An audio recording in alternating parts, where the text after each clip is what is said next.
Año 1215. Sobre las ruinas humeantes de Chengdu, la capital del poderoso imperio Jurchen de los Jin, pende un resplandor carmesí y sofocante. El aire, denso, pesado, imposible de respirar, está impregnado de una mezcla acre de olores. A quemado de miles de edificios incendiados, al dulzón hedor de los cuerpos en descomposición, al agudo olor metálico de la sangre fresca y al salvaje hedor animal de miles de caballos mongoles. La ciudad, que hasta hace poco era una de las mayores metrópolis del mundo, un centro de lujo, erudición y poder, ahora es un cementerio silencioso y carbonizado de sus ambiciones. Decenas, si no cientos de miles de cadáveres cubren las amplias avenidas y las estrechas callejuelas, sus cuerpos desmembrados creando un patrón espeluznante y surrealista sobre el pavimento. El fuego, que ya no tiene nada que devorar, solo lame perezosamente los esqueletos ennegrecidos de las pagodas talladas, que una vez se alzaban hacia el cielo, y convierte en cenizas las bibliotecas que guardaban en rollos de seda y bambú la sabiduría milenaria del imperio celestial. En algún lugar, en el corazón mismo de este infierno creado por el hombre, en medio de un silencio ensordecedor, interrumpido solo por el crujido de las vigas que terminan de arder, los gritos de los vencedores, repartiéndose el botín, y los lejanos y agonizantes gemidos de los moribundos, se encuentra una simple tienda nómada. Destaca toscamente contra el fondo de las ruinas de una gran civilización, impregnada del olor a sudor de caballo, leche agria y grasa de cordero derretida. Dentro de esta tienda, sobre toscas alfombras de fieltro, nace un niño. Su nombre es Kublai. Es el cuarto hijo de Tolui, el menor y más amado de los hijos de aquel cuyo nombre ya infunde un terror irracional y primitivo desde el mar amarillo hasta el mar negro. Poa. El nombre de su abuelo es Gengis Khan, el guerrero perfecto, el azote de Dios, el conquistador del universo. Nadie en ese momento, en esa hora de triunfo sangriento, podría haber imaginado que precisamente este infante, cuyo primer grito se mezcló con los estertores de una ciudad agonizante, estaría destinado no solo a continuar la cruel obra de su abuelo, sino a transformarla radicalmente, a darle la vuelta. Le tocaría recorrer un camino inimaginable desde ser un príncipe desconocido de una horda nómada, uno entre muchos, hasta convertirse en el Hijo del Cielo, el soberano de la civilización más antigua, poblada y refinada del planeta. Tendría que pasar toda su vida desgarrado entre dos abismos, el legado de sus feroces antepasados de la estepa, para quienes el mundo no era más que un pastizal para sus caballos, y las seducciones de una gran cultura sedentaria, que prometía eternidad y orden. Se convertiría en un puente viviente entre dos mundos incompatibles, pero este puente se construiría con acero templado y sangre aún fresca, con las más sutiles intrigas palaciegas y las más grandes hazañas. La historia de Kublai no es simplemente una crónica de conquistas y batallas. Es una grandiosa saga sobre el choque de civilizaciones, sobre el doloroso nacimiento de un nuevo imperio sincrético, sobre los humeantes escombros de los mundos antiguos. Es la historia de un hombre cuya personalidad fue tan compleja, polifacética y contradictoria como la propia época en la que le tocó vivir y gobernar. Es el relato de cómo el nieto del mayor destructor de la historia se convirtió en uno de los mayores constructores, y del precio desmesurado que él, su pueblo y el mundo entero tuvieron que pagar por esa grandeza. Y esta historia comienza en la densa y absorbente sombra de su todopoderoso abuelo, el hombre que con la fuerza de su voluntad cambió para siempre la faz de Eurasia. Para comprender la magnitud de la personalidad de Kublai, primero es necesario sumergirse en el mundo que lo engendró, un mundo redibujado según los patrones de un solo hombre, Gengis Khan.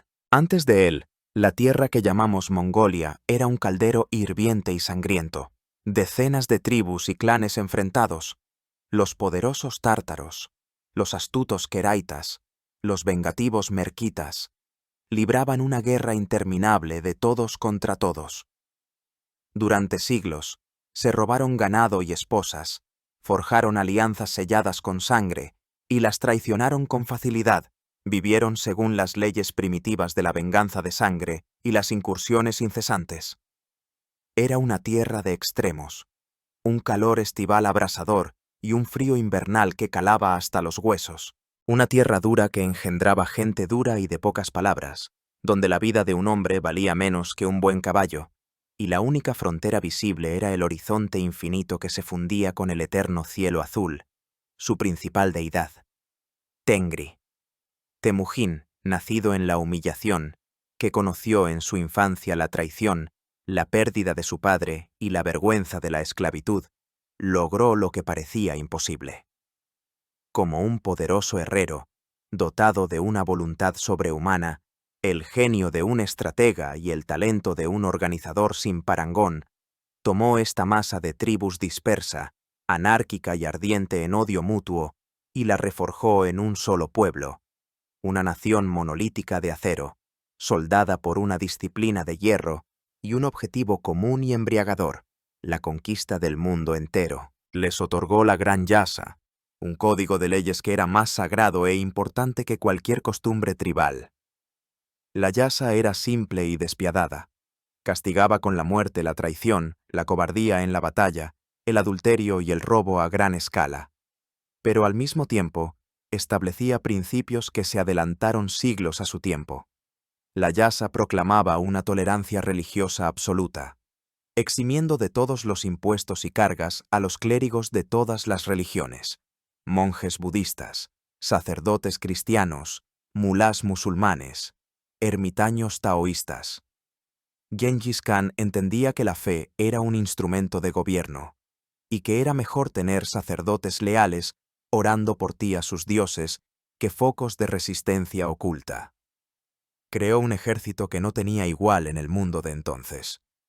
No era una horda caótica, era una maquinaria militar perfectamente engrasada e impersonal. En su base se encontraba un sistema decimal simple y genial. Los guerreros se agrupaban en decenas, o arban, centenas, o hyagun, millares, o mingan, y tumenes, de 10.000 guerreros. Esta estructura garantizaba una manejabilidad y una intercambiabilidad impecables.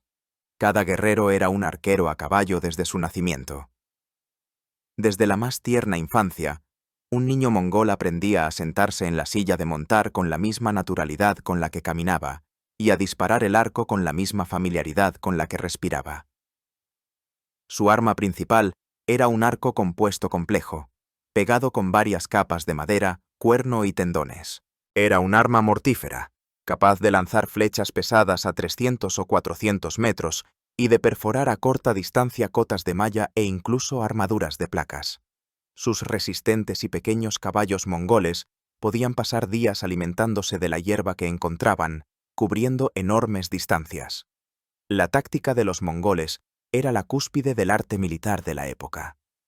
Evitaban los ataques frontales, prefiriendo agotar al enemigo con un hostigamiento interminable de flechas. Su táctica estrella era la retirada fingida. Una avalancha de caballería simulaba una huida en pánico, atrayendo a la caballería pesada enemiga a una trampa, donde era rodeada por los flancos y aniquilada por fuerzas frescas. Eran maestros insuperables del arte del asedio, utilizando a decenas de miles de prisioneros como escudo humano frente a las murallas de las ciudades y empleando las tecnologías de asedio chinas y persas más avanzadas. Y eran maestros de la guerra psicológica. Los rumores de su crueldad total, de ciudades masacradas hasta el último infante, de pirámides de cabezas cortadas, volaban muy por delante de sus ejércitos, paralizando la voluntad de resistencia. Las ciudades que se rendían sin luchar obtenían clemencia. Las que se atrevían a resistir se condenaban a la aniquilación total, sirviendo de terrible lección para todas las demás. En el momento del nacimiento de Kublai, esta máquina ya había triturado varias grandes civilizaciones. Había caído el rico reino Tangut de Xixia, había sido puesto de rodillas el imperio Jin de los Jurchen en el norte de China. Había sido borrado de la faz de la tierra el poderoso y próspero imperio de Corasmia en Asia Central, desde Samarcanda y Bujará hasta Urgench. Los destacamentos de avanzada de los mongoles, liderados por los geniales generales Gebe y Subotai, habían barrido como un torbellino de fuego a través del Cáucaso, derrotado a las fuerzas combinadas de los cumanos y los príncipes rusos en la batalla del río Kalka y regresado a las estepas, informando al Khan de la existencia de nuevas tierras para la conquista. El imperio se extendía desde el mar Caspio hasta el Océano Pacífico. Era un estado-ejército depredador, cuya economía se alimentaba del botín de guerra y el tributo de los pueblos sometidos, y cuya aristocracia, los Noyans y Bagaturs, no concebía su existencia fuera de la guerra. Este era el mundo en el que creció Kublai, un mundo donde la mayor virtud era matar al enemigo, y el mayor valor, la lealtad a su clan y a su Khan. El mundo que él y sus hermanos estaban destinados a heredar. Mientras los imparables tumenes expandían las fronteras del imperio, en su corazón, en los campamentos nómadas a orillas de los ríos Onon y Kerlen, crecía una nueva, segunda generación de gengisidas. Entre ellos, una posición especial y privilegiada la ocupaban los hijos de Tolui, el cuarto llamado hijo de Gengis Khan de su esposa principal, Börte. Tolui era un verdadero hijo de su padre, un guerrero intrépido, adorado por los soldados por su generosidad y valor personal, pero no heredó ni una centésima parte del genio político de Gengis Khan. Tras la muerte del conquistador del universo, en el año 1227, según la costumbre mongola del Ochigin, es decir, el guardián del hogar, fue precisamente Tolui, como hijo menor, quien heredó el yurt de su padre, las tierras ancestrales mongolas. Fue regente del imperio durante 2 años, hasta el Kuriltai de 1229, en el que, según la voluntad de Gengis Khan, fue elegido Gran Khan su hermano mayor, el más tranquilo y propenso a los placeres, Ogodei. El destino de Tolui fue corto y trágico. En el año 1232, durante una campaña contra el imperio Jin, falleció a la edad de unos 40 años. La versión oficial, casi hagiográfica, de su muerte, decía que el gran Khan Ogodei enfermó gravemente, y los chamanes declararon que los espíritus malignos de la tierra y el agua de China se vengaban por la devastación y exigían como sacrificio a un miembro de la familia imperial. Entonces, el valiente Tolui, sin dudarlo, realizó el ritual. Pronunció un conjuro, tomando sobre sí la enfermedad de su hermano, bebió una copa de agua conjurada, que en esencia era veneno, y murió, salvando así al Khan.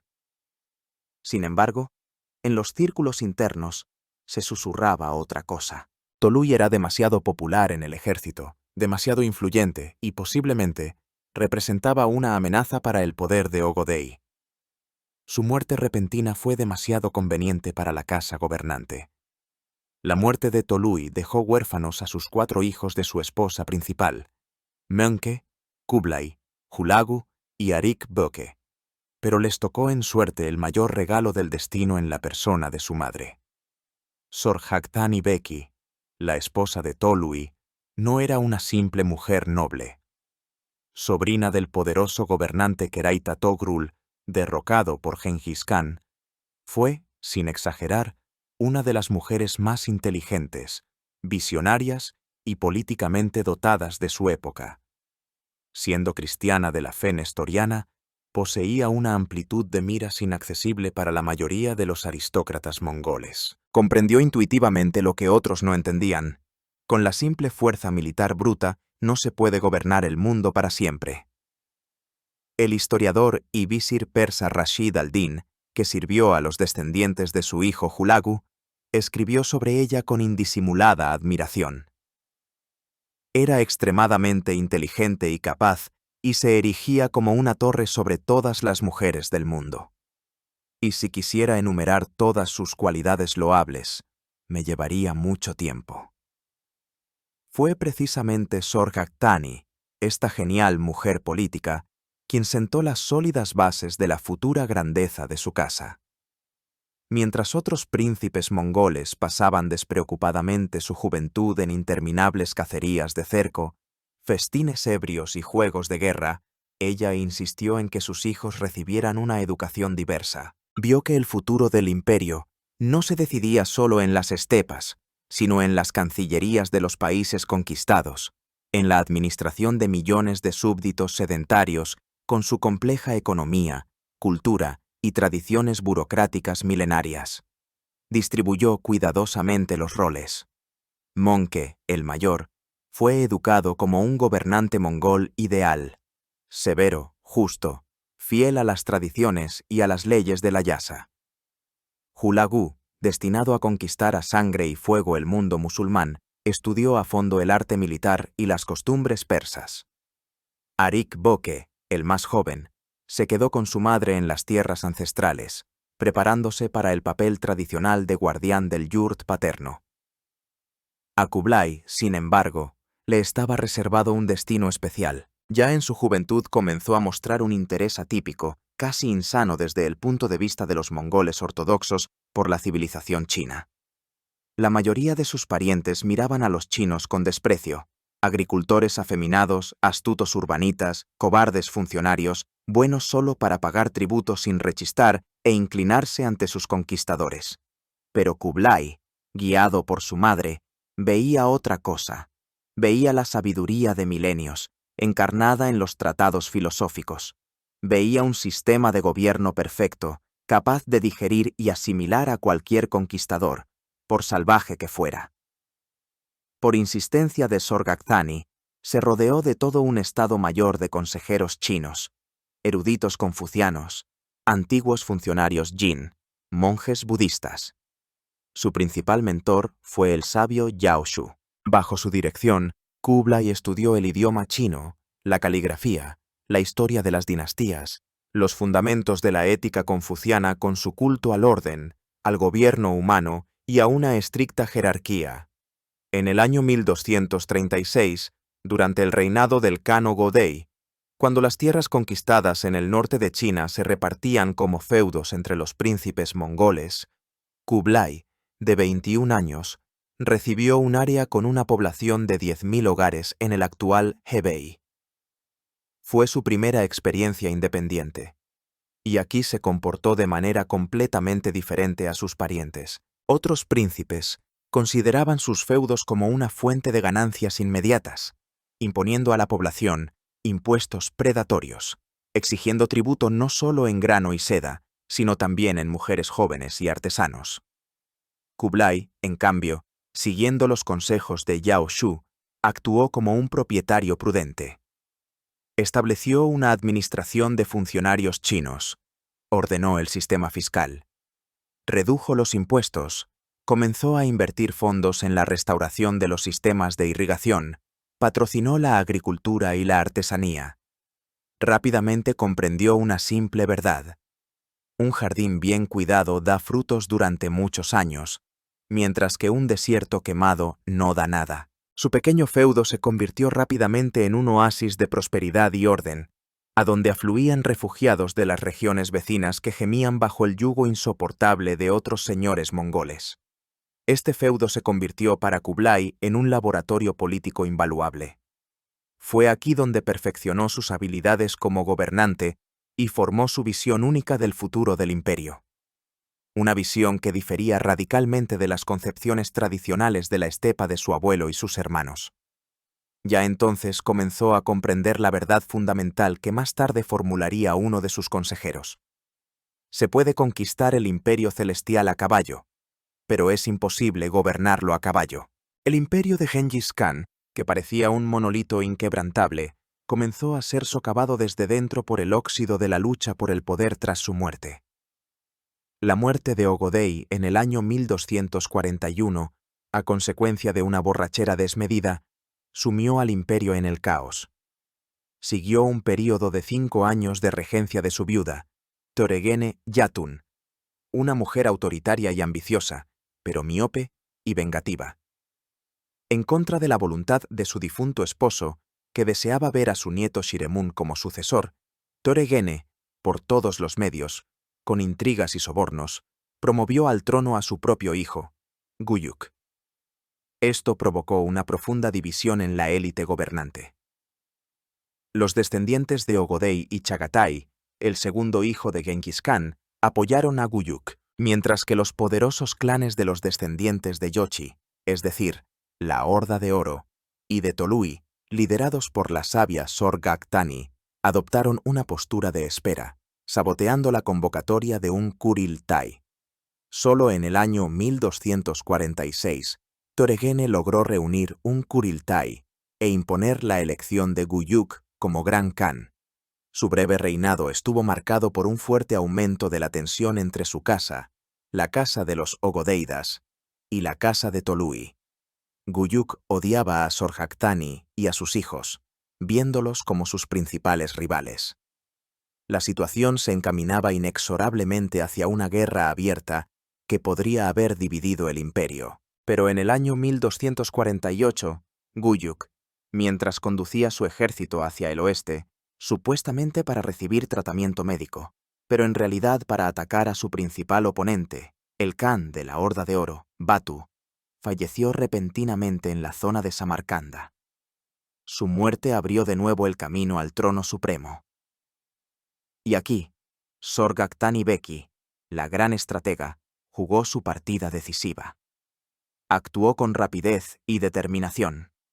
Tras firmar una alianza secreta con el poderoso Batu Khan, quien tampoco deseaba ver en el trono a nadie de la hostil casa de Ogodei, unió los colosales recursos de los dos Zulus más poderosos.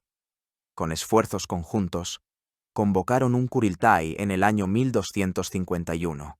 A pesar de la feroz resistencia de los Ogodeidas y Chagataidas, que calificaron este Kuriltai de ilegal, por una mayoría abrumadora de votos, fue elegido Gran Khan, el hijo mayor de Sorgak-Tani, Möngke. Fue un triunfo rotundo para la casa de Tolui. El poder en el imperio mongol pasó irrevocablemente de los descendientes de Ogodei a los descendientes de Tolui. Möngke Khan resultó ser un gobernante fuerte, duro y eficaz. Inmediatamente llevó a cabo una purga sangrienta, ejecutando a decenas de sus oponentes, incluida la viuda de Guyuk y muchos príncipes de los clanes hostiles. Restauró la estricta disciplina y la vigencia de la Gran Yasa, y reanudó la política de conquista que se había detenido durante los años de luchas intestinas. Ante sus hermanos, planteó dos tareas grandiosas. Hulagu, el segundo en edad, fue enviado en una gran campaña a Oriente Medio, que unos años más tarde culminaría con la toma de Bagdad, la ejecución del último califa y la destrucción del califato abasí. Y a Kublai, que ya se había distinguido como un talentoso administrador de las tierras chinas, se le encomendó una tarea no menos compleja: la guerra en el sur, la conquista definitiva de toda China. Para Kublai fue su momento estelar. Tuvo la oportunidad de aplicar sus talentos a una escala sin precedentes. Sin embargo, su primer objetivo no fue el poderoso y rico imperio de la Song del sur, sino el reino montañoso de difícil acceso de Dali, situado en el territorio de la actual provincia china de Yunnan. Esta campaña fue una genial jugada estratégica. Permitía eludir las principales líneas defensivas de la Song del sur desde el suroeste, creando un segundo frente inesperado. La campaña de los años 1253 a 1254 demostró no solo el don de mando de Kublai, sino también su madurez política. A diferencia de la táctica mongola estándar de terror total, actuó de manera mucho más sutil e inteligente. Antes de asaltar la capital, envió 3 veces embajadores con una oferta de rendición pacífica. Cuando los embajadores fueron asesinados a traición, tomó la ciudad con un asalto furioso, pero ordenó estrictamente a sus guerreros no llevar a cabo una masacre y perdonar a la población civil. Además, mantuvo en el poder a la dinastía gobernante de Dali como sus vasallos, con lo que se aseguró instantáneamente la lealtad de la élite local. Este fue un enfoque completamente nuevo y revolucionario para la conquista. Durante el reinado de Möngke, la estrella de Kublai ascendió cada vez más alto. Fue nombrado gobernador de todos los territorios chinos conquistados. En el norte de China, fundó su residencia de verano y nueva capital, la ciudad de Kaiping, que más tarde sería conocida por los europeos como el legendario Sanadú del poema de Samuel Coleridge. Continuó su política. Se rodeó de consejeros chinos, construyó escuelas, patrocinó el budismo y el taoísmo y restauró la economía. Pero su rápido ascenso y su evidente chinización provocaban cada vez más irritación y sospechas en la aristocracia mongola conservadora en la corte del Gran Khan en Karakorum. A sus ojos era un renegado, un apóstata que había traicionado los sagrados preceptos de Gengis Khan, cambiando la libre vida de la estepa por el lujo afeminado chino y las pérfidas intrigas palaciegas. En el año 1257, sus calumnias dieron fruto. Möngke, cediendo a la presión de su entorno, destituyó a Kublai de todos sus cargos y envió a sus dominios a sus propios auditores para llevar a cabo una investigación total y descubrir malversaciones. Fue un golpe durísimo y una humillación pública. Cualquier otro príncipe podría haberse rebelado, pero Kublai, mostrando una humildad y una visión política prodigiosas, envió a sus esposas e hijos a la corte del Khan como rehenes. Y luego se presentó él mismo personalmente ante su hermano mayor. No se justificó, sino que se arrepintió humildemente de todos los pecados posibles. Esta táctica funcionó. La ira de Möngke se convirtió en clemencia y devolvió a Kublai todos sus poderes. La crisis pasó, pero la desconfianza mutua permaneció. Y poco después, ocurrieron acontecimientos que hicieron estallar el imperio desde dentro. En el año 1258, Möngke Khan, descontento con el lento avance de la guerra contra la Song del Sur, decidió dirigir personalmente el ejército. Condujo a sus tropas a la provincia montañosa de difícil acceso de Sichuan para asediar una de las fortalezas clave. Y aquí, en el clima cálido y húmedo, en agosto de 1259, el Gran Khan, soberano del imperio más grande de la historia de la humanidad, pereció. La causa exacta de su muerte sigue siendo desconocida. Según una versión, cayó por una flecha de un ballestero Song. Según otra más probable, murió de disentería o cólera, que diezmaba su ejército. Su muerte fue la piedra que provocó una avalancha devastadora. La noticia de la muerte del Khan, transmitida por los mensajeros del servicio de postas, voló a todos los confines del imperio. Todas las campañas militares se detuvieron de inmediato, comenzó la carrera por el trono vacante. Quieto.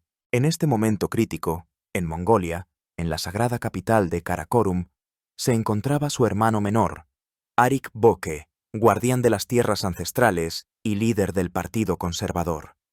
Y Kublai, comandante del principal ejército mongol, estaba lejos en el sur, en el corazón mismo de la China enemiga. El imperio se encontraba al borde de su primera gran guerra civil. La fatal noticia de la muerte de Möngke sorprendió a Kublai durante el asedio de la ciudad de Wuchang, en el río Yangtze. Se encontró ante la elección más difícil de su vida. Según la tradición inquebrantable y las leyes de la Yasa, todos los príncipes de sangre debían cesar inmediatamente cualquier acción militar y regresar a Mongolia para participar en el Gran Kuriltai, que debía elegir al nuevo Gran Khan. Pero Kublai, que poseía un agudo instinto político, comprendió que era una trampa mortal. Su hermano menor, Arik Böke, ya se encontraba en la capital, Karakorum. Era el guardián legítimo del gran yurt de Gengis Khan y contaba con el apoyo de la abrumadora mayoría de los influyentes noyans de los antiguos y ancestrales clanes mongoles. Si Kublai, abandonando su leal ejército, se hubiera dirigido solo a Karakorum, su destino habría estado sellado. En el mejor de los casos, la prisión. En el peor, una muerte rápida y silenciosa. Arik Böke era el estandarte y la esperanza del Partido Conservador, el Partido de la Estepa. Él y sus partidarios despreciaban sinceramente a Kublai. A sus ojos, era un renegado, un apóstata que había cambiado el valor del guerrero por las artimañas de un burócrata chino. Veían cómo se rodeaba de sabios confucianos, cómo construía ciudades en lugar de vagar, cómo introducía impuestos en lugar de tomar tributos. Para ellos, el ascenso de Kublai significaría el fin de aquel mismo imperio nómada tradicional creado por Genghis Khan y el traslado del centro de poder y riqueza desde la sagrada patria mongola a una China ajena, afeminada y hostil. No podían permitirlo. Kublai, tras dolorosas reflexiones y consultas con sus consejeros chinos y mongoles, hizo la única jugada posible, aunque extremadamente arriesgada. Rompió ostentosamente con la tradición. En lugar de dirigirse al norte, a Mongolia, firmó una tregua ventajosa con el Imperio Song y condujo su enorme y curtido ejército a su propio cuartel general, la ciudad de Kaiping, también conocida como Shangdu. Y aquí, en tierra china, rodeado de sus tropas leales y funcionarios devotos, en mayo de 1260, convocó su propio Kuriltai, un Kuriltai separatista. Este Kuriltai, compuesto principalmente por sus generales y aquellos noyans mongoles cuyos feudos e intereses estaban ligados a China, predecible y unánimemente proclamó a Kublai Gran Khan del Imperio Mongol. Casi al mismo tiempo, en Karakorum, se reunió otro Kuriltai, más representativo, más numeroso y, desde el punto de vista de la ley tradicional, indudablemente más legítimo. Este, como se esperaba, eligió Gran Khan a Arik Böke. Por primera vez en la historia, había dos grandes Khans en el Imperio Mongol. Dos centros de poder. Dos visiones irreconciliables del futuro. La guerra civil se hizo inevitable. No fue simplemente una guerra entre dos hermanos por el poder. Fue una guerra entre dos ideologías, dos caminos civilizatorios. Arik Böke personificaba el pasado. Un imperio nómada unificado, gobernado desde el corazón de las estepas, que vivía según las leyes de la Yasa y a expensas de la explotación de los pueblos sedentarios conquistados. Kublai representaba el futuro. Un nuevo imperio sincrético, donde la élite militar mongola se fusionaría con el sistema administrativo chino, donde el centro de poder y riqueza se desplazaría de los pobres pastizales a las regiones densamente pobladas y económicamente desarrolladas. Del lado de Arik Böke estaban la tradición, la legitimidad y el apoyo de la mayoría de los genghisidas, incluidos el gobernante de la Horda de Oro, Berke, y los gobernantes del Ulus de Chagatai. Del lado de Kublai estaban un ejército enorme y experimentado y los recursos materiales y humanos prácticamente inagotables del norte de China. La guerra duró 4 largos y sangrientos años, desde 1260 hasta 1264. Kublai, poseedor de los recursos de China, actuó de manera metódica y cruel. Su principal arma no fue la caballería, sino la economía.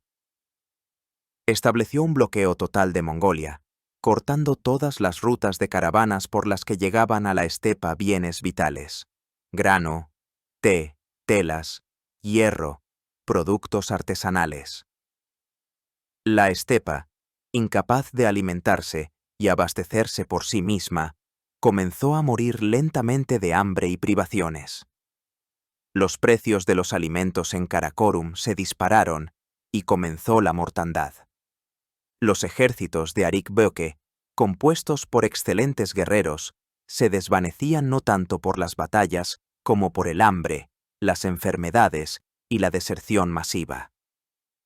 Kublai, en cambio, apoyándose en su base china, podía mantener y equipar enormes fuerzas sin problemas. Sus tropas, bajo el mando de sus generales leales, derrotaron a los partidarios de Arik Böke en Manchuria y en los accesos a China. Las batallas decisivas se libraron en el territorio de la propia Mongolia.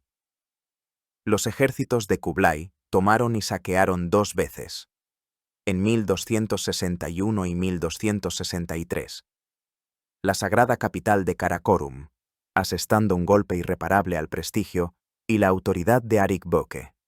Al final, los recursos decidieron el resultado de la guerra. En agosto de 1264, completamente agotado por la lucha, Abandonado por la mayoría de sus aliados y viendo el sufrimiento insoportable de su pueblo, Arik Bök decidió rendirse. Se presentó personalmente en Chengdu ante su hermano mayor. Kublai le sometió a un interrogatorio público y humillante en presencia de todos los Noyans, preguntándole, ¿quién de nosotros tenía razón en esta disputa? Nosotros teníamos razón entonces, y usted la tiene hoy, respondió Arik Böke, con un orgullo inquebrantable. Kublai le perdonó la vida, pero lo encarceló. 2 años después, Arik Böke murió en prisión en circunstancias muy misteriosas, lo que dio lugar a rumores de envenenamiento secreto. A sus principales partidarios y consejeros, Kublai los ejecutó sin piedad. La victoria fue absoluta. Kublai se convirtió en el gobernante único, el gran Khan del imperio mongol. Pero fue una victoria pírrica. La guerra civil asestó un golpe mortal e incurable a la unidad del imperio de Genghis Khan. Los gobernantes de los Zulus occidentales, la Horda de Oro y el Kanato de Chagatai, que habían apoyado a Arik Böke, nunca reconocieron verdaderamente la autoridad de Kublai. Se convirtieron en gobernantes de facto independientes, mencionando su nombre solo formalmente.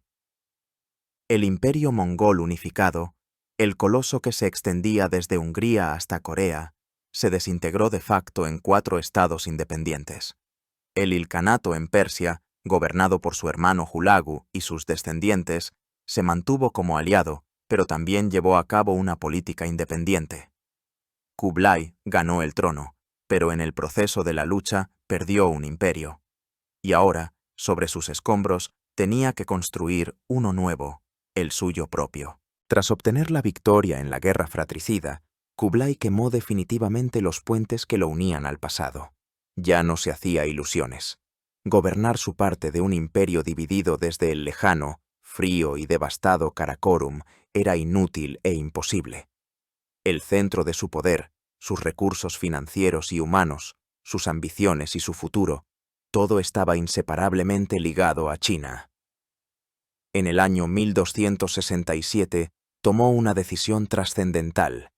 Trasladó su capital principal de Chengdu al emplazamiento de la antigua capital Jurchen, Chengdu, la misma ciudad que había sido arrasada por el ejército de su abuelo el año de su nacimiento. Sobre estas ruinas, sobre esta tierra impregnada de sangre, comenzó la construcción de una nueva ciudad de una escala sin precedentes, que debía convertirse en la capital no solo de China, sino del mundo entero. La llamó Dadu, la gran capital. Para los chinos, era conocida como Khanbalik, la ciudad del Khan. Hoy la conocemos con el nombre de Pekín. Dadu se convirtió en la encarnación visible de las ambiciones imperiales de Kublai. No era una ciudad que había crecido espontáneamente. Fue planificada con una precisión matemática y una escala imperial según los cánones expuestos en los antiguos tratados chinos. Calles rectas como flechas, que se cruzaban en ángulos rectos perfectos, creaban una cuadrícula rectangular ideal. En el corazón mismo de la ciudad, rodeada por su propia muralla púrpura, se alzaba la ciudad prohibida, un grandioso complejo palaciego con cientos de pabellones, jardines, lagos y colinas artificiales. Aquí, inaccesible para los simples mortales, vivía el propio Khan emperador y su corte. Toda la ciudad estaba rodeada por una potentísima muralla defensiva de más de 15 metros de altura y casi 30 kilómetros de perímetro, con 11 enormes puertas y torres de vigilancia. Un complejo sistema de canales, conectado con el Gran Canal, permitía a los barcos comerciales llegar hasta las mismas murallas de la ciudad, asegurando un suministro ininterrumpido de alimentos y mercancías. No era un campamento militar mongol, sino una verdadera capital imperial, diseñada para asombrar la imaginación, infundir temor y demostrar al mundo entero el poder y la inmutabilidad del nuevo régimen. Fue aquí, en Dadu, entre los andamios de su nueva capital, en el año 1271, donde Kublai dio un paso político e ideológico sin precedentes y revolucionario. Proclamó oficialmente la fundación de una nueva dinastía imperial según el modelo chino. Le dio el nombre de Yuan, la original o el principio. Este nombre, tomado del texto filosófico chino más antiguo, el I Ching, conocido como el Libro de las Mutaciones, tenía un profundo significado sacro y debía simbolizar el comienzo de una nueva era cósmica. Con este acto, Kublai se posicionó definitivamente. Ya no era simplemente un Khan mongol que gobernaba China como un territorio ocupado. Se convertía en el emperador chino legítimo, el Hijo del Cielo, que había recibido el mandato del cielo de las dinastías caídas anteriores. Fue una jugada genial, destinada a legitimar su poder a los ojos de millones de súbditos chinos y, lo que es más importante, a atraer a su bando a la élite erudita confuciana, sin la cual era imposible gobernar China. Se vistió con las ropas de la civilización china para gobernarla.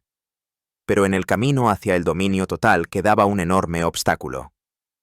Al sur, más allá del río Yangtze, todavía existía el imperio de la Song del Sur, enorme, increíblemente rico, con una población que superaba los 60 millones de personas. Controlaba las regiones más fértiles, densamente pobladas y económicamente desarrolladas de China, la cuna del arroz, la seda y el té. Mientras la Song no fuera conquistada, el poder de Kublai sobre China permanecía incompleto, y su título de emperador, condicional. La guerra, interrumpida por la muerte de Monke, y la subsiguiente guerra civil, debía reanudarse con una fuerza nueva y decisiva.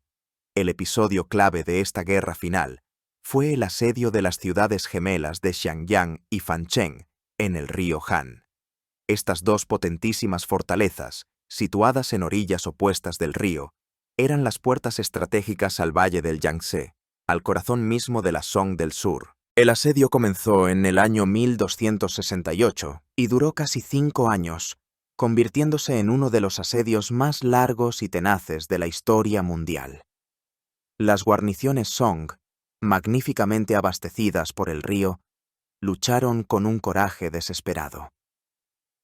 La caballería mongola, terror de las llanuras abiertas, era impotente contra las altísimas murallas, los profundos fosos y los caudalosos ríos. Kublai se dio cuenta de que los métodos mongoles tradicionales no funcionaban aquí. Y entonces recurrió a la ayuda de la tecnología más avanzada. Por orden personal suya, se trajeron de Persia, del estado aliado de los Ilkhanes, donde gobernaba su hermano Hulagu, los mejores ingenieros de asedio de la época, los musulmanes Ismail y Al-Aldin. Trajeron consigo los planos y los conocimientos para construir gigantescos trabucos de contrapeso, máquinas de asedio nunca antes vistas en Asia Oriental. Estas máquinas, que los chinos llamaron aterrorizados Hui Hui Pao, es decir, catapultas musulmanas, eran verdaderos monstruos de la ingeniería. Podían lanzar proyectiles de piedra tallada de más de 100 kilogramos a una distancia de varios cientos de metros, aplastando cualquier muralla. A principios de 1273, estas armas de muerte comenzaron su trabajo. Uno de los primeros proyectiles, describiendo un enorme arco en el cielo, se estrelló con un estruendo ensordecedor contra una de las torres de Fancheng, causando una destrucción colosal y un pánico indescriptible. Pronto la ciudad cayó. Los defensores de Xiangyang, desmoralizados, viendo el poder de la nueva arma y comprendiendo la total desesperanza de una mayor resistencia, se rindieron a la merced del vencedor. El camino hacia el sur estaba abierto. Tras la caída de Xiangyang, el enorme ejército Yuan, bajo el mando del destacado general mongol Bayan, como un torrente imparable que ha roto una presa, se vertió en el valle del Yangtze. El ejército Song, desmoralizado, mal dirigido y desgarrado por intrigas internas, sufría una derrota aplastante tras otra. En el año 1276, las tropas de Bayan llegaron sin gran dificultad a la magnífica capital Song, Linan, la ciudad que hoy se conoce como Hangzhou, una de las ciudades más grandes y ricas del mundo de entonces. La emperatriz viuda, que gobernaba en nombre del joven emperador, comprendiendo la absoluta imposibilidad de resistir, entregó la ciudad sin luchar para salvar sus magníficos palacios y su población de 1 millón de habitantes de la masacre y la destrucción. El joven emperador Gongzong fue hecho prisionero y enviado con honores a la corte de Kublai en Dadu. Parecía que la guerra había terminado, pero los patriotas más leales e irreconciliables de la Song huyeron al sur, en barcos, junto con los 2 príncipes menores que quedaban con vida, hermanos del emperador prisionero. Continuaron una resistencia desesperada en el mar y en las zonas costeras de Guangdong y Fujian. El acto final y trágico de este drama de muchos años se desarrolló en marzo de 1279 en la bahía de Cantón, en la grandiosa batalla naval de Yamen. La enorme flota Yuan, bajo el mando del almirante chino Zhang Hongfan, que se había pasado al bando mongol, bloqueó y atacó a la flota Song, que contaba con más de 1000 barcos. En estos barcos se encontraba el último bastión de la dinastía, el niño emperador de 8 años, su corte, funcionarios y decenas de miles de soldados y refugiados. La batalla fue furiosa y sangrienta. Cuando la derrota se hizo evidente, uno de los más leales dignatarios Song, el primer ministro Lu Xiufu, para no permitir la vergüenza del cautiverio para el último hijo del cielo, tomó en brazos al joven emperador, se lo ató y se arrojó con él a las frías aguas de la bahía. Siguiéndolo, en un acto de suicidio masivo, se quitaron la vida miles de otros funcionarios, damas de la corte y soldados. La gran dinastía Song, que había gobernado el sur de China durante 1 siglo y medio, dejó de existir. Por primera vez en más de 300 años, toda China, desde la Gran Muralla en el norte hasta las selvas tropicales en el sur, se encontraba unificada bajo el poder de un solo gobernante. Pero este gobernante no era un chino de la dinastía Han, sino un mongol, un nómada, el nieto de Genghis Khan. Kublai había completado la obra que ninguno de sus predecesores había logrado. Se había convertido en el soberano absoluto del Imperio Celestial. Al convertirse en el dueño único de una China unificada, Kublai se enfrentó a una tarea quizás más compleja y grandiosa que la propia conquista: la necesidad de gobernar eficazmente este coloso con pies de barro. No podía gobernar a una población de 80 millones de chinos como su ulus mongol ancestral. Necesitaba un sistema complejo y de múltiples niveles que, por un lado, garantizara la eternidad e inmutabilidad del dominio mongol y, por otro, utilizara la experiencia milenaria china para gestionar una sociedad y una economía complejas. El resultado fue un híbrido administrativo único, sin análogos en la historia, en el que se entrelazaron las tradiciones militares mongolas, la sofisticación burocrática china e incluso las prácticas financieras persas y de Asia Central. El fundamento sobre el que Kublai construyó la estructura social de su nuevo imperio Yuan fue una división étnica y estamental rígida y legalmente establecida de toda la sociedad. Toda la población fue dividida a la fuerza en 4 categorías desiguales. La primera categoría, los mongoles. La élite incondicional, la nueva clase superior, que poseía privilegios absolutos. Solo ellos podían ocupar los más altos cargos militares y administrativos del Estado. Estaban prácticamente exentos de impuestos, no tenían obligaciones laborales y solo estaban sujetos a juicio según sus propias leyes mongolas. Incluso por el asesinato de un chino, un mongol solo recibía una multa. La segunda categoría, los semuren, que significa gente de ojos de colores.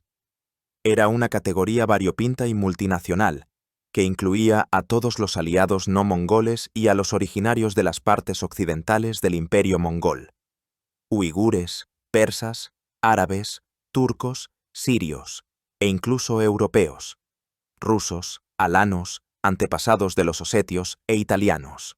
Kublai los atrajo activamente al servicio, ya que, por un lado, no confiaba plenamente en la élite china y, por otro, comprendía que los mongoles analfabetos por sí solos eran catastróficamente insuficientes para gestionar el complejo sistema financiero y administrativo de China. Los semu ocupaban puestos clave en el departamento financiero, las administraciones fiscales, el comercio exterior y la ciencia. El famoso veneciano Marco Polo, si realmente sirvió al Khan, pertenecía precisamente a esta categoría privilegiada. La tercera categoría, los Hanren, o pueblo Han. En esta categoría no solo se incluían los chinos de etnia Han que habitaban el antiguo imperio Jin en el norte, sino también otros pueblos sometidos por los mongoles antes que la Song del sur, quitanes, yurchen y coreanos. Se les consideraba ciudadanos de segunda clase, y sus derechos estaban considerablemente limitados en comparación con los mongoles y los semu. Y finalmente, la cuarta categoría, los nanren, es decir, los sureños.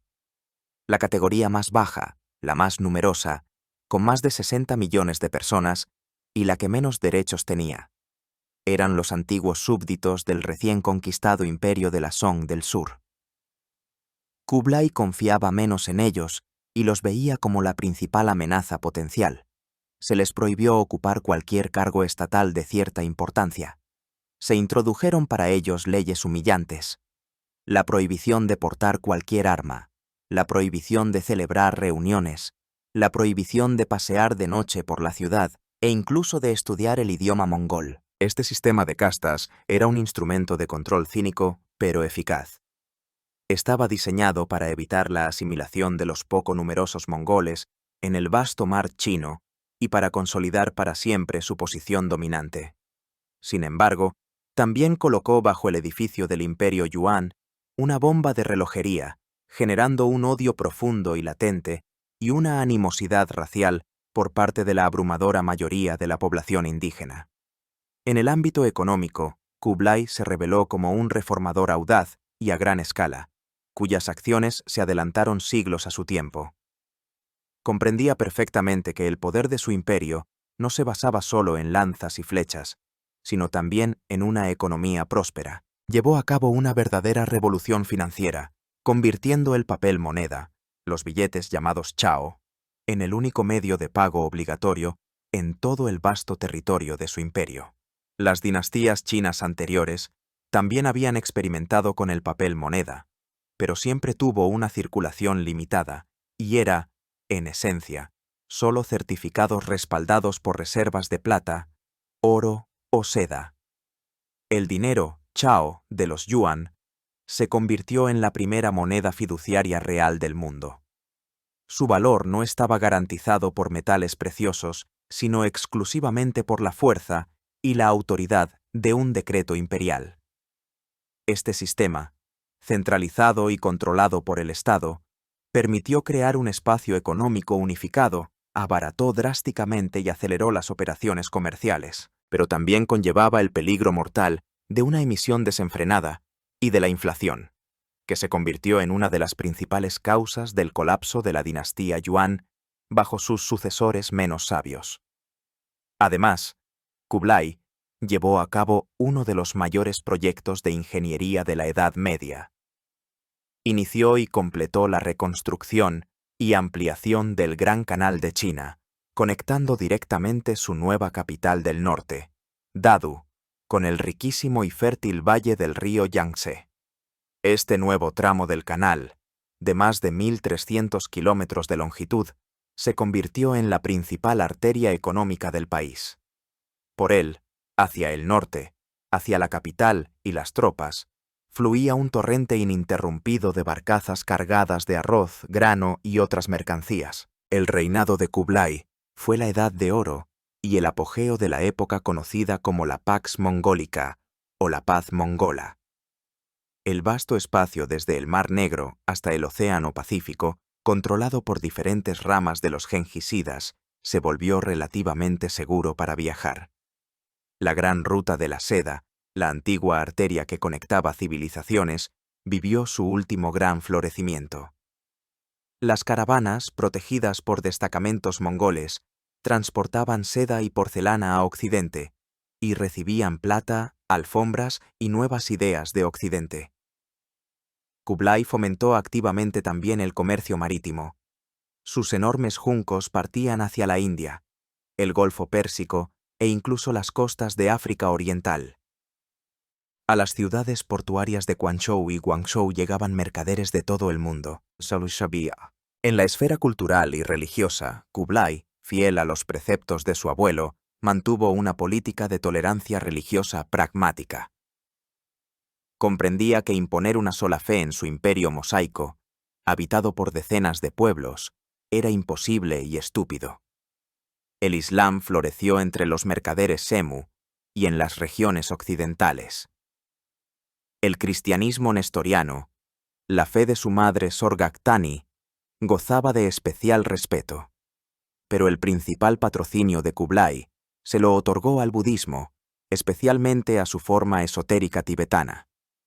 Su guía espiritual personal, gurú y amigo, fue un joven pero increíblemente dotado lama tibetano llamado Phagpa Lama, de la escuela Sakya. Kublai lo nombró preceptor estatal, o Guoshi, de hecho, el jefe de todos los budistas del imperio. Incluso le encargó a Phagpa Lama la creación de una nueva escritura, la llamada escritura cuadrada, que debía convertirse en la escritura unificada para todos los idiomas del imperio: mongol, chino, tibetano.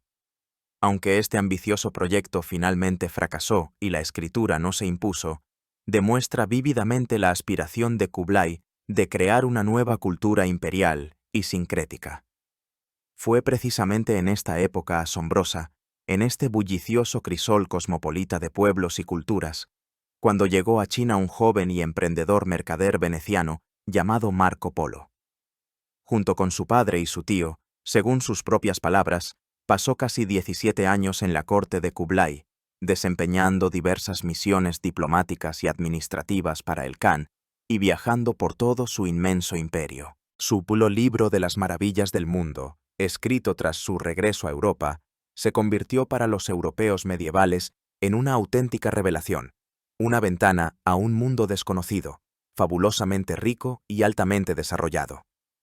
Aunque muchos historiadores modernos dudan de la veracidad de algunos detalles de su relato y de su alto estatus en la corte, en general, su libro ofrece un retrato invaluable y vívido del imperio Yuan en el apogeo de su poder. Describía con admiración el esplendor de Dadu, la sabiduría y la grandeza del propio Kublai, el amplio uso del papel moneda y el carbón como combustible, el sistema postal perfectamente funcional, todo aquello que a los habitantes de una Europa fragmentada y pobre les parecía un verdadero milagro. La corte de Kublai era verdaderamente el centro del mundo, donde en una misma mesa podían sentarse un guerrero mongol, un erudito confuciano chino, un astrónomo persa, un lama tibetano y un mercader italiano. Al alcanzar la cima de su poder, unificando bajo su mano toda China y creando un imperio próspero y estable, Kublai parece haber caído víctima de lo que los antiguos griegos llamaban hibris, la soberbia y la arrogancia que inevitablemente conducen a la caída. Una serie de éxitos vertiginosos engendró en él una peligrosa ilusión de su propia omnipotencia y elección divina. Le parecía que en el mundo ya no quedaba fuerza capaz de oponerse a su voluntad, a sus ejércitos y a su flota. Este error fatal lo empujó a una serie de aventuras militares extremadamente costosas, ambiciosas y, como se vio después, absolutamente catastróficas, que socavaron el poder de su imperio. El primer y principal objetivo de sus ambiciones desmedidas fue Japón. Este país, separado de forma segura del continente por el mar, nunca había formado parte de la esfera de influencia tradicional china y vivía su propia vida aislada. Sin embargo, su negativa a reconocer a Kublai como su soberano supremo y a pagarle tributo fue percibida por él no como una elección política razonable, sino como una audaz ofensa personal. Envió varias veces embajadas a Japón con la arrogante exigencia de someterse de inmediato. El gobierno militar japonés, el llamado shogunato, con sede en Kamakura, respondió invariablemente con un rechazo orgulloso y despectivo. Y la última embajada en el año 1280 fue ejecutada públicamente, lo que constituyó un insulto inaudito para el soberano de Yuan. La paciencia de Kublai se agotó. En el año 1274, equipó y envió a las costas de Japón una primera expedición punitiva. La flota, compuesta por casi 900 barcos coreanos y chinos, transportaba un ejército de unos 40.000 guerreros, mongoles, chinos y coreanos. La armada desembarcó en la bahía de Hakata, en la costa norte de la isla de Kyushu. Al principio, la ventaja táctica estaba del lado de los invasores. Sus potentes ballestas, que disparaban una lluvia de virotes, y sus primitivas bombas de pólvora, que explotaban con un estruendo ensordecedor, sembraron el terror y la confusión entre las filas de los samuráis japoneses, acostumbrados a los duelos rituales uno a uno. Pero los samuráis, a pesar de las grandes pérdidas, lucharon con un valor y una furia fanáticos, defendiendo su tierra sagrada. Tras un día entero de encarnizados combates, los comandantes mongoles, habiendo sufrido pérdidas considerables y temiendo por el destino de su flota, decidieron retirarse a los barcos para reagruparse y continuar la batalla al día siguiente. Y esa noche, un tifón repentino y furioso se abatió sobre el mar. La tormenta, inaudita para esa época del año, dispersó y hundió la mayor parte de la flota de invasión. Murieron más de 13.000 personas. La expedición terminó en una catástrofe aplastante. Pero Kublai no era de los que se rinden. Percibió la derrota no como una señal del cielo o una terrible advertencia del destino, sino como una desafortunada casualidad, resultado de la incompetencia de sus almirantes.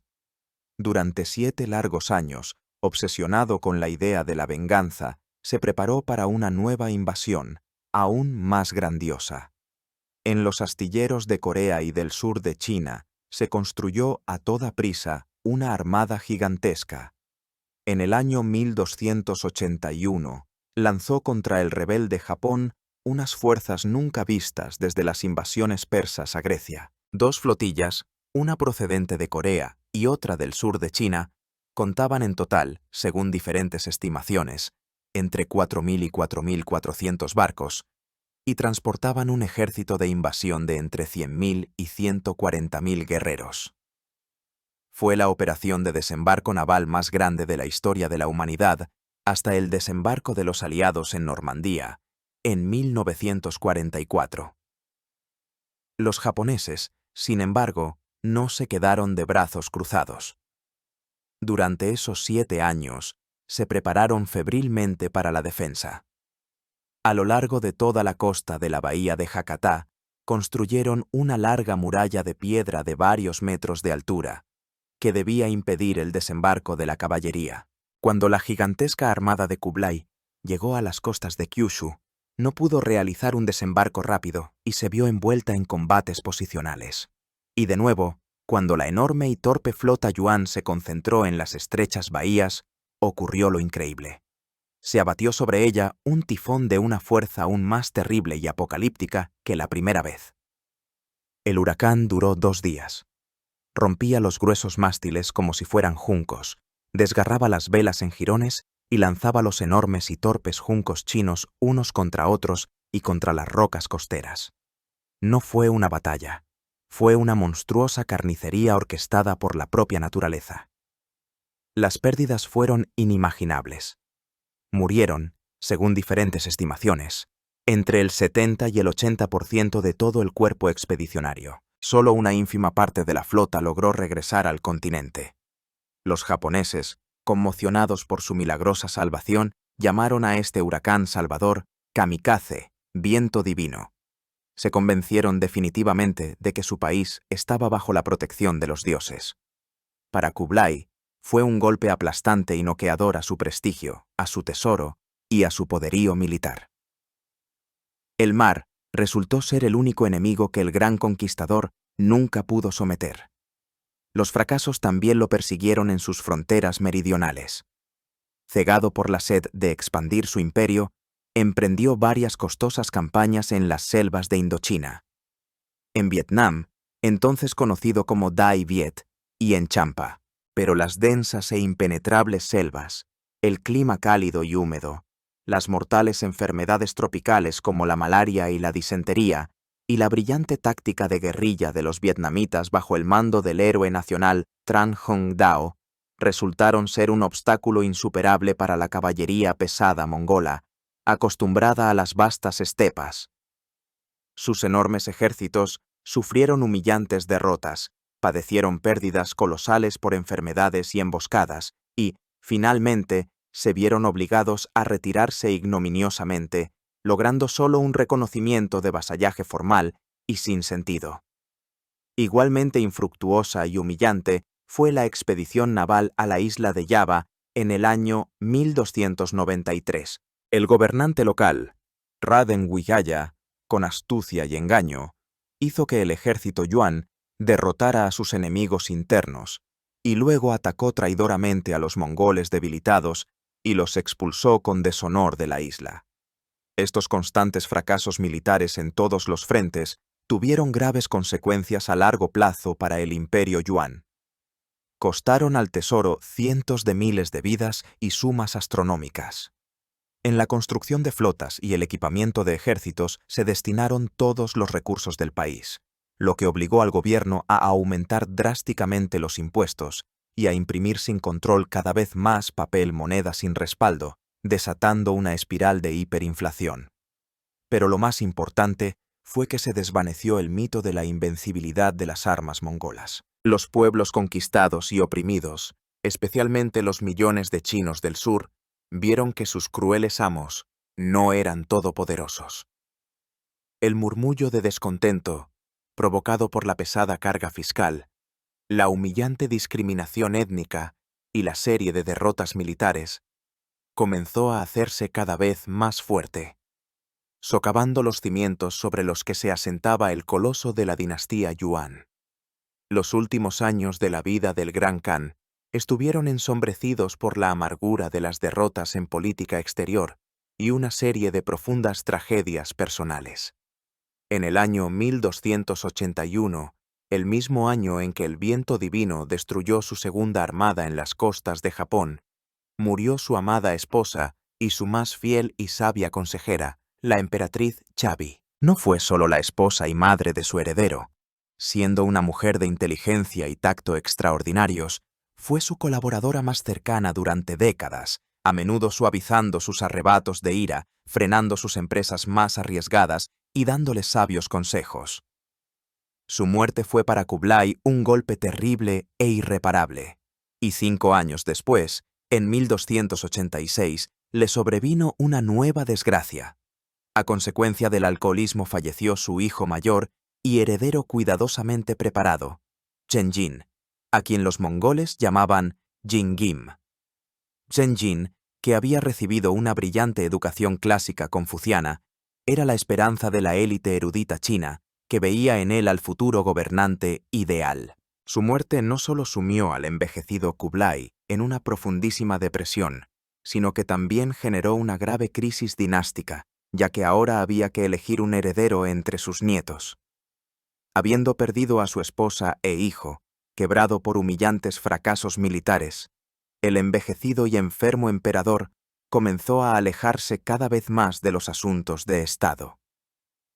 Buscó consuelo en las únicas alegrías a su alcance, la comida abundante y el vino.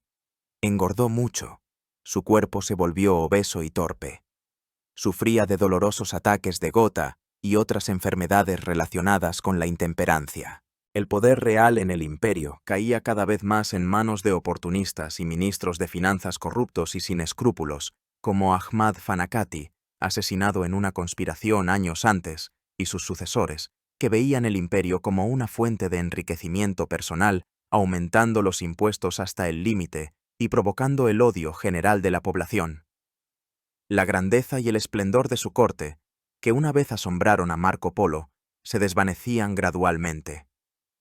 Kublai Khan, Gran Khan de los mongoles, emperador Shizu de la dinastía Yuan, falleció en su capital, Dadu, en febrero del año 1294, a la edad de 78 años, habiendo sobrevivido a casi todos sus contemporáneos. Según la costumbre mongola, fue enterrado en un lugar secreto y desconocido, en la sagrada región mongola de Burkhan Khaldun, junto a su gran abuelo Genghis Khan.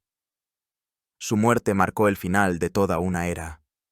¿Cuál es, pues, el legado de este titán, de esta colosal figura que se situó en la encrucijada de dos mundos? Es tan inmenso como profundamente contradictorio.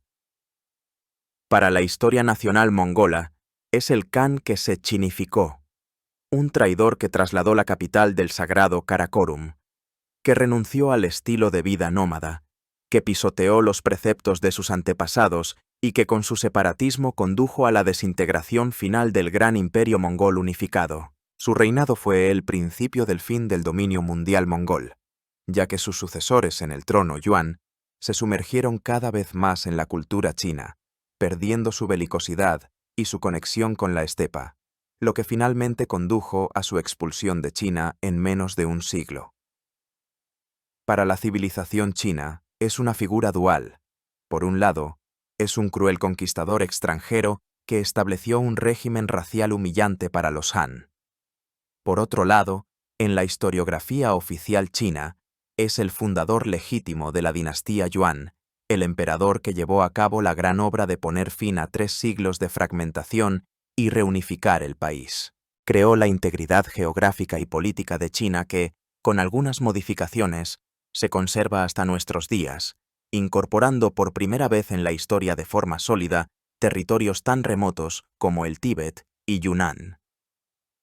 Para la historia mundial, Kublai es, ante todo, el gobernante cuyo imperio, aunque brevemente, se convirtió en un puente entre las lejanas civilizaciones de Oriente y Occidente. Durante su reinado, la paz mongola alcanzó su apogeo, asegurando un intercambio de bienes, tecnologías, ideas y personas a una escala sin precedentes en todo el continente euroasiático. La pólvora, la brújula, la imprenta, los altos hornos, el papel moneda, todas estas invenciones y tecnologías chinas se dieron a conocer ampliamente en Europa precisamente en esta época, dando un poderoso impulso a su desarrollo y, en última instancia, preparando el terreno para el Renacimiento y la era de los grandes descubrimientos geográficos. Fue gracias a él y a su apertura al mundo que Europa recibió la primera descripción viva y detallada del fabuloso y lejano país de Cathay de boca de Marco Polo. Kublai fue un hombre de paradojas asombrosas. El nieto del mayor destructor de la historia se convirtió en uno de los mayores constructores. Un nómada, nacido en una tienda de fieltro en medio de la estepa, construyó una de las capitales más brillantes y planificadas del mundo de entonces y gobernó la maquinaria burocrática más compleja y antigua del planeta. Un conquistador despiadado, que no conocía la piedad con quienes se atrevían a resistírsele, fue un generoso mecenas de las ciencias y las artes, un gobernante que proclamó la tolerancia religiosa en su imperio multiconfesional. Su vida es una epopeya grandiosa sobre ambiciones sin límites, sobre la naturaleza del poder y sobre el terrible precio que hay que pagar por la grandeza imperial. Pasó toda su vida intentando desesperadamente sentarse en 2 tronos a la vez. Ser a la vez el gran Khan de todos los mongoles y el hijo del cielo chino. Quizás en esto residió su principal tragedia personal y su principal logro histórico. Creó un imperio que no era ni completamente mongol ni completamente chino, pero que por un breve y deslumbrante momento histórico se convirtió en el centro indiscutible del mundo entero. Y la sombra de este gigante, la sombra de Kublai Khan, todavía se proyecta sobre las páginas de la historia mundial, recordándonos los tiempos en que la voluntad de un solo hombre podía cambiar los destinos de continentes enteros.